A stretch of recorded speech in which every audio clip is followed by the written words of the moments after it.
Good morning, Oklahoma, and welcome to Cow-Calf Corner. Our topic this week is talking about the biological time lag of beef production, and particularly how it pertains to keeping replacement heifers, and at what point in the future are we going to see impact of those heifers we might keep relative to our nation's beef cow inventory. We know we're at a historically low cycle as far as the United States beef cow inventory. We know that continues to constrict. It continues to impact calf and yearling and fed cattle prices in a positive way, and we're seeing some record high prices right now. It really leads all of us in this business to get back to a couple questions, and I know I ask myself this almost on a daily basis. Should we be keeping back heifers? How long are these prices going to last? And as we do start to keep back heifers on a large scale basis across the industry, are we going to see calf prices go even higher? And we'll start with that last question first. Historically, all of our past cattle cycles pretty much tell us when we get to the point that producers begin to keep a lot of heifers back to develop as cows, we're going to see fewer calves go to the market, and we're probably going to see even higher calf prices at that point.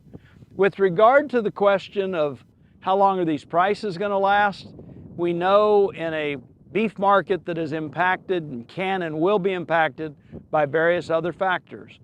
Just that biological time lag aspect of when we're going to increase beef cow inventory and seeing more calves and yearlings and fed cattle as a result of it gets back to some of the realities of beef production and the biology of the animal. And fundamentally, what can be accomplished in the broiler industry in a few weeks or in the swine industry in a few months and our competing protein sources, it's going to take us as beef producers years to accomplish. Take, for example, if we decide to keep back all of our replacement heifers, or a really high percentage of them that were born this spring in 2024, we're looking ahead until next spring when those heifers are 14 to 15 months of age, assuming they're properly developed and ready to breed and come in heat.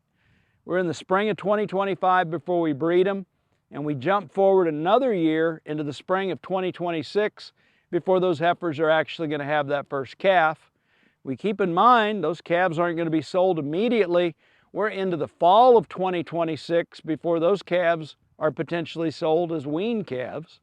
They're going to turn into yearlings in 2027, and at whatever point they come out of a yearling or stocker operation, they're going to go on feed and be on feed for another 180 or maybe 200 plus days if we continue with this method of pushing those fed cattle to heavier weights.